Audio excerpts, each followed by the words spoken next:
I am going to make a mini journal today, and in a recent haul at Michael's I had gotten some heavyweight cardstock, so I'm going to be using that for the cover and also for the inside pages.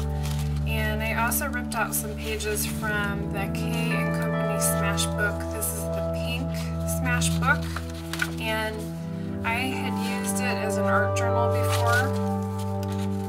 There were some pages that I didn't want to cover up, and so I finally found a good use for them, which is to make them part of an art journal cover. And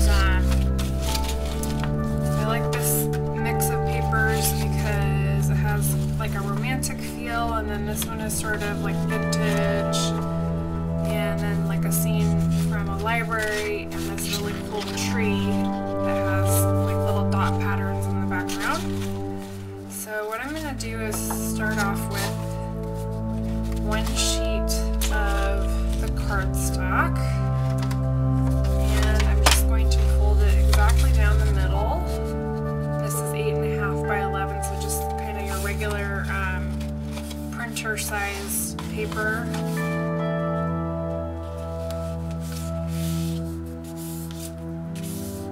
Okay, and then once I have that crease there, it in my paper cutter, line it up,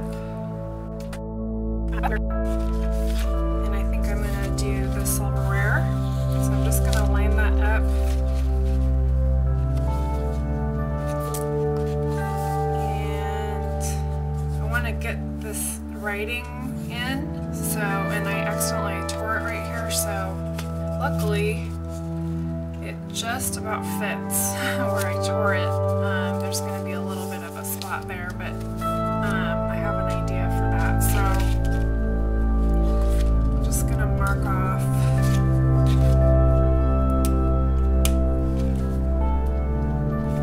and I'm going to save the rest of this paper so that it can be cut up and used in little.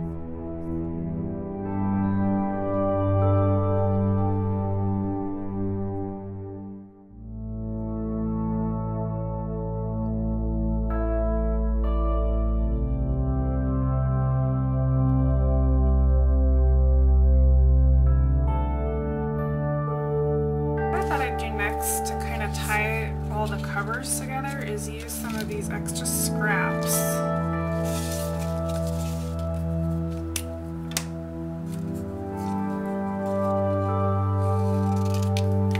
And then that could always be an extra spot for writing or stamping.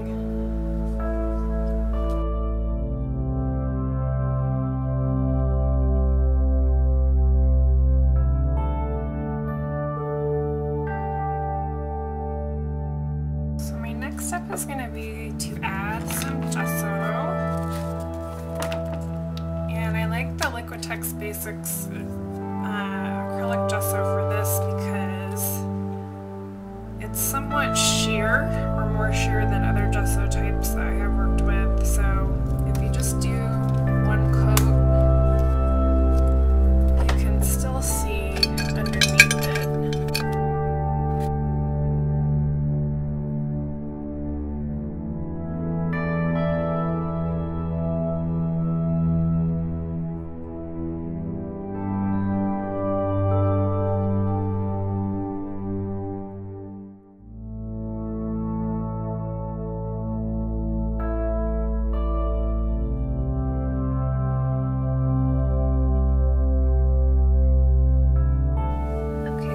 I thought it would be fun to try out the new bottle of black gesso that I just got.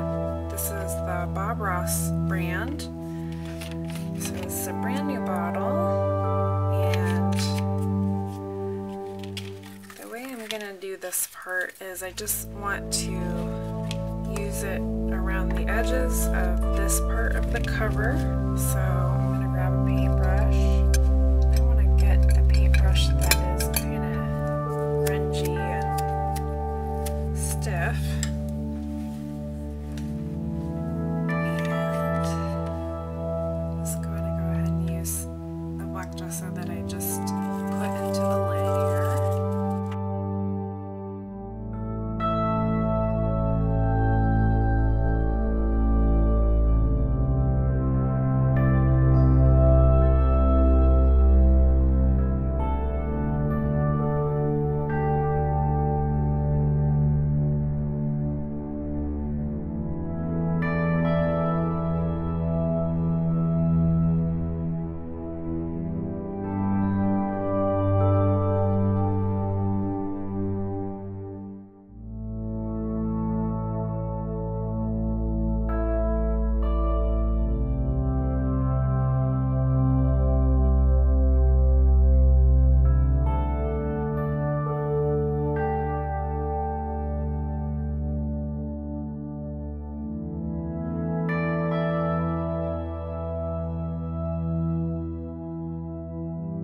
Okay, so I went ahead and let these dry, and I was going through my stash to see what I had for some 3D embellishments to add onto the journal covers, and I came across the Tim Holtz Grunge board letters. Now, Jennibellie, on her channel, art that she has online that is through ning.com, I have been subscribing to that for a while, and she encouraged us for the new year to pick a word. So my word is embrace, and as I was going through the letters, I saw that I was missing 2 letters to do this with the grunge board. Use it as a B, and I thought since the journals are pretty shiny now that I would do some matte painting and inking on the letters. So what I'm going to start with is a craft paint. I believe it is, let's see, yes, the Americana. This is called Antique Gold, but it's actually completely matte, and I really like this color. It's almost empty because it is really nice for making things look vintage. So I'm just gonna go through and choose some of the grunge board backgrounds that fit these letters.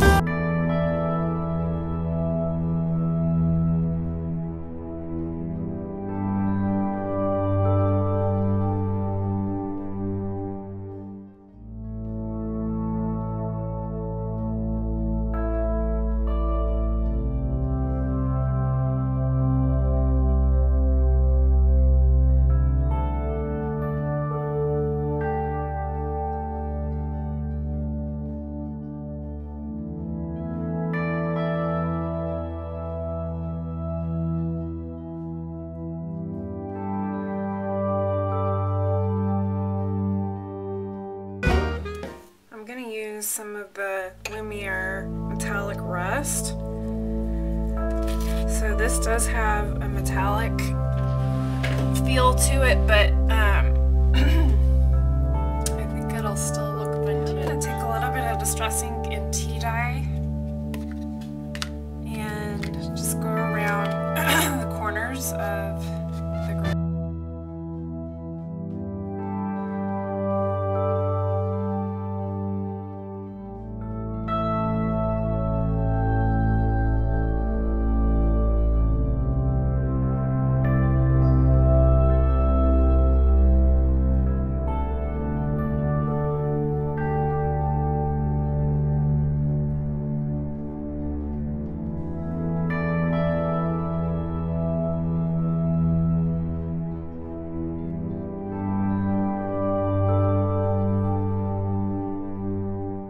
And I'm just going to brush this on to give it that patina look.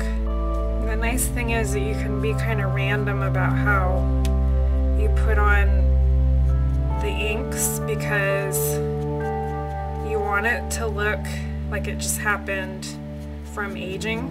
And so it's fun to just not need to be perfect, and you can just brush it on.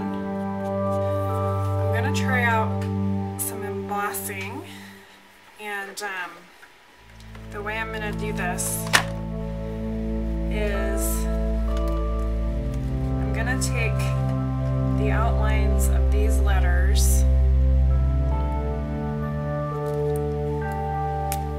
and I'll just first go in and trace them.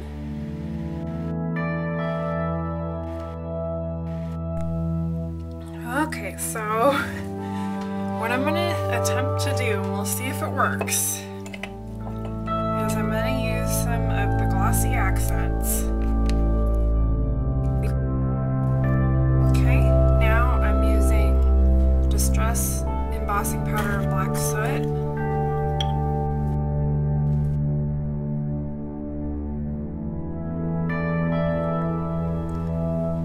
Okay, so I have built up a lot of layers on the covers, and One of the things I struggle with sometimes in my projects is not knowing necessarily when it's finished, because I feel like with mixed media you could keep building and building, and in the past sometimes I have worked on some projects where I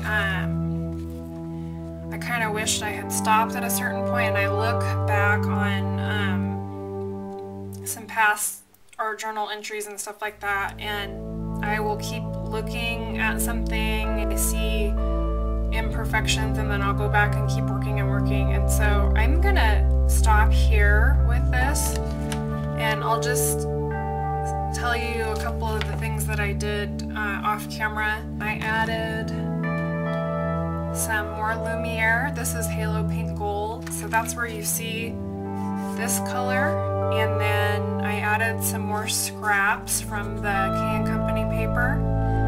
I added some more tea dye and black gesso. I also dripped on, this is a spray ink from Recollections. It's kind of a lavender color. So I dripped on that. I used glossy accents to glue the grunge board to the front cover. I used this dress form clear stamp. I believe this is by Kaisercraft.